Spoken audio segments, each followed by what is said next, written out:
तो वहीं हरियाणा में विधानसभा चुनाव के लिए वोटिंग से ठीक पहले चुनाव आयोग ने डेरा सच्चा सौदा प्रमुख गुरमीत राम रहीम की पैरोल एप्लीकेशन को शर्तों के साथ मंजूरी दे दी।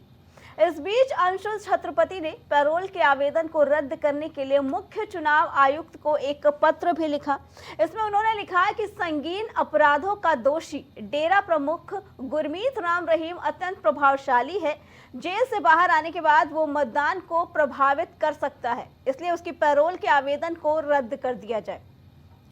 चुनाव आयोग की शर्तों के मुताबिक पैरोल के वक्त राम रहीम के हरियाणा में दाखिल होने पर रोक लगी है। इसके साथ ही सोशल मीडिया पर और चुनाव प्रचार की गतिविधि में शामिल होने पर भी पाबंदी लगी है। तो वहीं अंशुल छत्रपति ने पैरोल के आवेदन को रद्द करने की मांग करते हुए पत्र में लिखा कि पिछले 2 दशकों से राम रहीम अपने प्रभाव का इस्तेमाल करते हुए लगातार कानून से खेलते आ रहा है।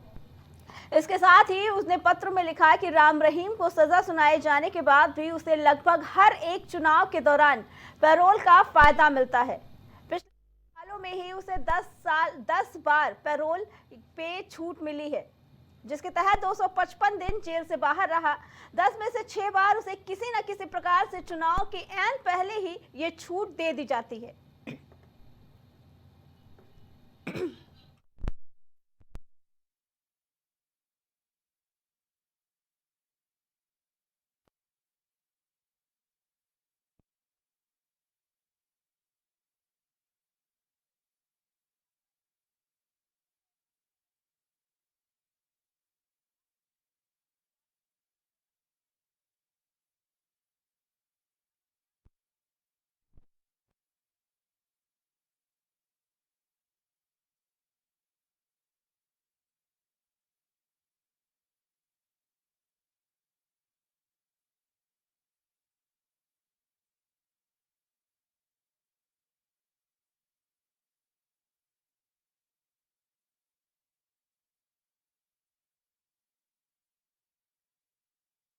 जिले के सुनरिया जेल में बंद है। उसने 2 सितंबर को 21 दिन की पैरोल काटकर जेल में सरेंडर किया था। राम रहीम के मामले में कहा जाने लगा कि इसे सजा नहीं पैरोल कहिए। एक तरफ रेप और कत्ल जैसी संगीन जुर्म किया है, तो दूसरी तरफ गुनहगार गुरमीत पर सरकारी आजादी रेवड़ी की तरह बरसती है। पिछले 2 सालों में 253 की पैरोल या फरलो की मंजूरी मिल गई है। एक दिन पहले 20 दिन की पैरोल को जोड़ा जाए तो ये संख्या 273 दिन हो जाएगी। यानी कि इस पैरोल के बाद गुरमीत का 9 महीने 12 दिन जेल से बाहर बिताने का वक्त हो जाएगा, जबकि 2020 से 2022 तक गुरमीत को सिर्फ 1 दिन 12 घंटे की पैरोल की मंजूरी मिली थी। अब सवाल ये है कि जिस देश में जेल में करोड़ों लोग सिर्फ आरोपी बनकर जिंदगी काट देते हैं, वहां उम्र कैद की सजा पाने वाला राम रहीम अब तक 254 दिन से ज्यादा जेल से बाहर बिता चुका है। खासकर तब जब चुनाव होता है, क्योंकि राम रहीम के पास अपने भक्त हैं, वो भक्त वोटर भी हैं। इसी पे आगे जानकारी देने के लिए कांग्रेस से प्रवक्ता हमारे साथ जुड़ चुके हैं राज शर्मा जी। राज शर्मा, क्या वजह है कि जब भी चुनाव आता है राम रहीम को पैरोल से बाहर दे दी जाती है? क्या इतना दबदबा है इनका कि एक उम्र कैद पाए, इतने संगीन धाराओं के आरोपी को सजा मिली है, उसके बावजूद भी चुनाव के समय इसको आसानी से पैरोल मिल जाती है? क्या कहना है इसके बारे में? मैं एक बात कहना चाहता हूं कि उनका दबदबा कितना है इसको बताना मुश्किल है, लेकिन भारतीय जनता पार्टी के ऊपर उसका दबाव कितना है ये जनता भी समझती है, आप लोग भी समझते हैं।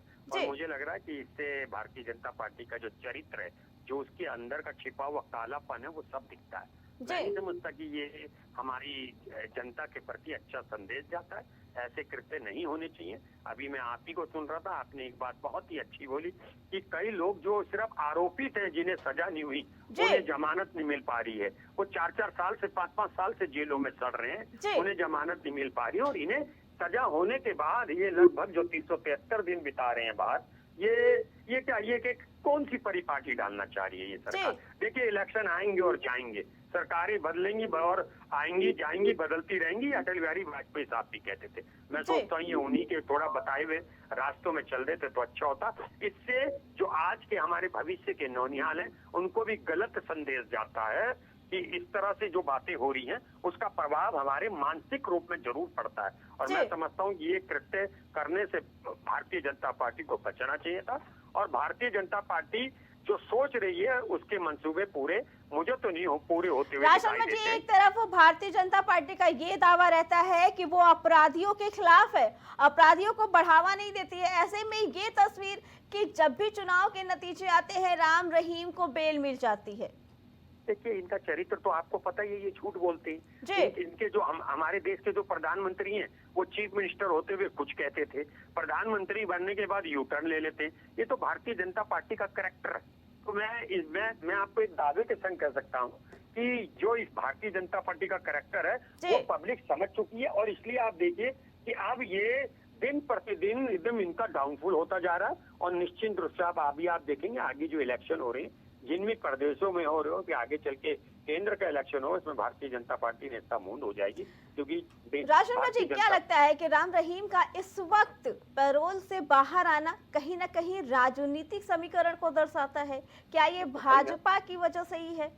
ये बिल्कुल भारतीय जनता पार्टी की तरफ से मैंने, क्योंकि देखिए हमारे यहाँ जो कानून बना, कानून में बड़े लैकुना भी हो जाते हैं, तो हमें उस लैकुना का इस्तेमाल करने से बचना चाहिए। और देखिए भारतीय जनता पार्टी को 2014 में और बाकी 10 साल हरियाणा में भी बड़े विश्वास से सरकार में चुना था। और वो लोगों ने चुना था। लोगों ने इसलिए नहीं चुना था कि वो आप देखिए गैंग, आप किसी से झगड़ा हो गया, अचानक झगड़ा हो गया, देखिए झगड़ा किसी से भी हो सकता है, कभी कभी अचानक हो सकता है। लेकिन रेपिस्ट, मर्डर और वो भी जो जानबूझ के किए हों, तो इन चीजों के तो घिनौने अपराध होते हैं।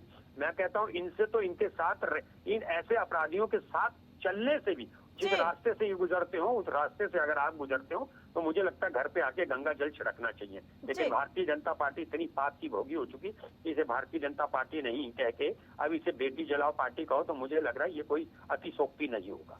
जी राशन में जी, क्या लगता है कि राम रहीम जेल में होने के बावजूद भी ये इतना अपना रुतबा रखते हैं कि ये सरकार को या राजनीति को अपने तरीके से बदल सकते हैं? क्योंकि जो तस्वीरें सामने आ रही हैं कि हर वक्त हमेशा चुनाव के टाइम पे इनको बाहर भेज दिया जाता है, तो क्या लगता है कि अभी भी इनके लोग इनके लिए काम करते हैं? देखिए मैं एक और बात बताऊं, अगर हालांकि कहना नहीं चाहिए, ये बेहतर होता कि ये सवाल अगर भारतीय जनता पार्टी इस बात का जवाब देते कि आखिर क्या वजह है कि इन्हें इस पीरियड में इसी एक ड्यूरेशन, पर्टिकुलर ड्यूरेशन में जेल से बाहर निकाला चाहता है, इसके पीछे के कारण क्या है? मुझे लगता है भारतीय जनता पार्टी के प्रवक्ताओं को, जो इनके नेता आपके चैनल में या किसी भी चैनल में बैठते हैं, अपनी एक आत्मा की आवाज सुन के सच बात कहनी चाहिए।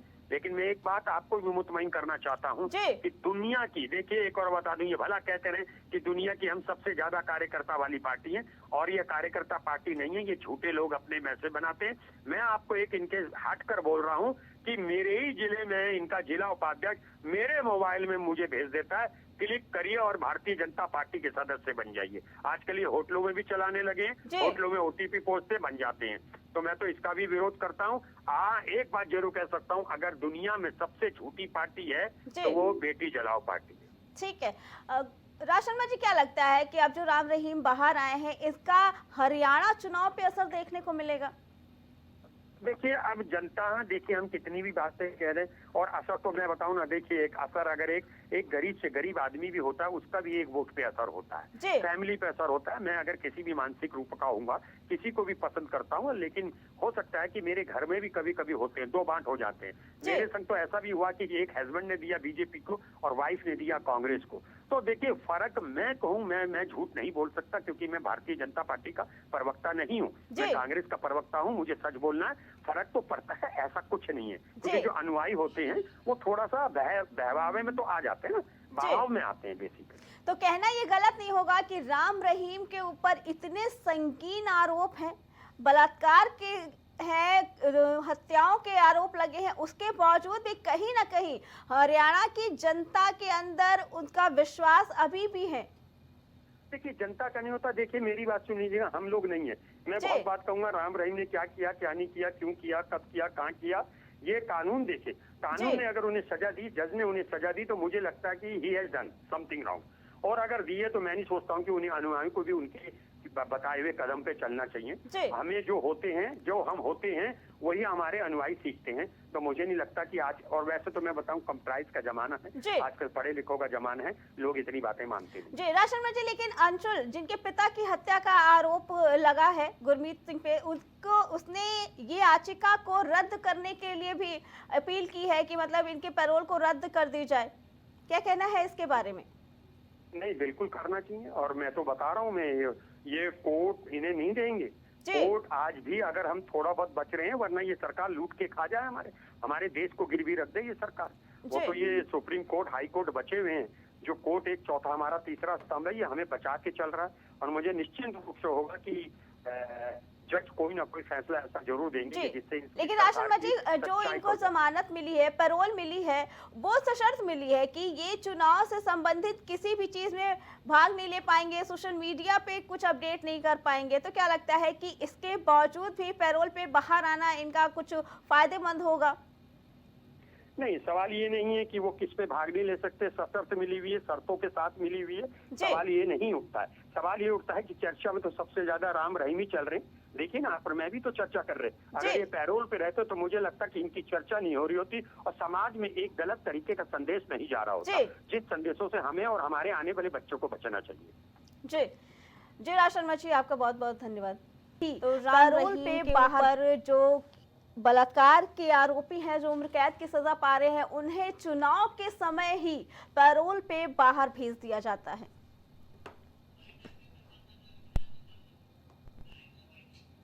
शहर खबर में फिलहाल इतना ही। बाकी खबरों के लिए देखते रहे प्राइम टीवी।